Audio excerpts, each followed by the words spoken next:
Slavoj Zizek is a Slovenian philosopher and psychoanalyst known for combining ideas from Marxism, psychoanalysis, and popular culture to understand how society works. The Sublime Object of Ideology, published in 1989, is one of his most famous books. In this work, Zizek looks at how ideology, or the set of ideas and beliefs that shape how we see the world, influences us in ways we may not even realize. He uses insights from Marxism, which looks at social class and economics, and psychoanalysis, which explores the unconscious mind, to explain how ideology impacts our thoughts, behaviors, and desires. In this book, Zizek argues that ideology is more than just ideas in our heads. It's deeply connected to our unconscious mind and emotions. Even if we know that certain ideologies are flawed, we still get attached to them emotionally and keep them going in our daily lives. Zizek's goal is to help us see how this works and why it's so hard to break free from ideologies, even when we want to. How ideology works, more than just beliefs. One of Zizek's main ideas is that ideology isn't just about what we consciously believe, it operates at a deeper, unconscious level. In other words, even if you don't openly support certain beliefs or ideas, you might still act in ways that support them because they are embedded in your unconscious mind. For example, take the idea of capitalism, an economic system based on private ownership and profit. Even if you are critical of capitalism and aware of its flaws, like how it leads to inequality, there's a chance you still participate in and support it without realizing it. This happens because ideology doesn't only work through what we think, it also affects how we act, what we desire, and even how we get enjoyment from the world. To explain this, Zizek uses some ideas from a famous psychoanalyst named Jacques Lacan. Lacan talked about how our unconscious mind is structured, and Zizek uses these ideas to show how ideology shapes our desires and fantasies. Ideology fills a gap in our understanding of reality by providing a comforting story that helps us deal with the messiness and confusion of life. The Sublime Object of Ideology, the role of fantasy. Zizek uses the term sublime object to describe something that represents a powerful, unattainable idea or ideal within an ideology. Something people are deeply emotionally attached to, even though it doesn't exist in reality. These objects can take different forms, such as the idea of a perfect nation or total freedom, and they drive people to support and maintain the ideology. These sublime objects give us something to strive for, but we can never fully achieve them. They are like mirages in the desert that seem real from a distance, but vanish when you get close. Despite this, we remain emotionally invested in them because they provide a sense of purpose or direction. For instance, the fantasy of a perfect nation is often used in nationalism to make people believe that the country can be pure or free of problems, even though such perfection is impossible in reality.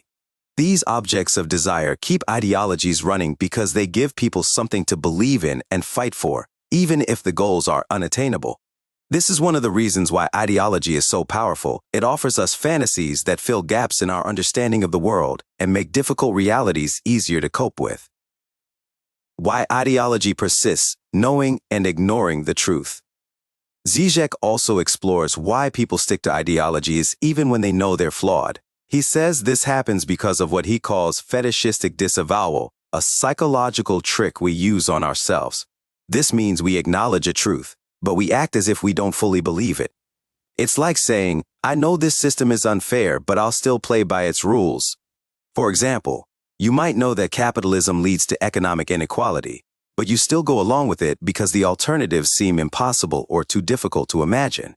This keeps people tied to the system, even if they are critical of it.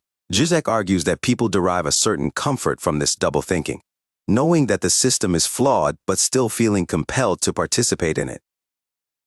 From Marxism to psychoanalysis, reworking ideology critique. Zizek draws heavily on Marx's ideas about ideology, but he updates them by adding insights from psychoanalysis. In traditional Marxist theory, ideology is seen as a set of false ideas spread by the ruling class to keep people in line. For example, capitalism promotes the idea of the self-made person to make people believe that success is just about working hard, even though the system is stacked in favor of the wealthy. While Marx focused on how ideology manipulates people's beliefs, Zizek goes further by arguing that ideology also speaks to people's unconscious desires and fantasies. People aren't just tricked by ideology, they are emotionally and psychologically attached to it. This makes it harder to break free from. Ideology doesn't just fool us, it taps into deep emotional needs and offers us enjoyment, even when it causes suffering. Over-identification as a way to expose ideology. Zizek introduces an interesting strategy for confronting ideology that he calls over-identification. Normally, we either follow an ideology or we criticize it from a distance. But Zizek suggests that one way to challenge ideology is to take it too seriously, so seriously that it exposes the absurdity of the system.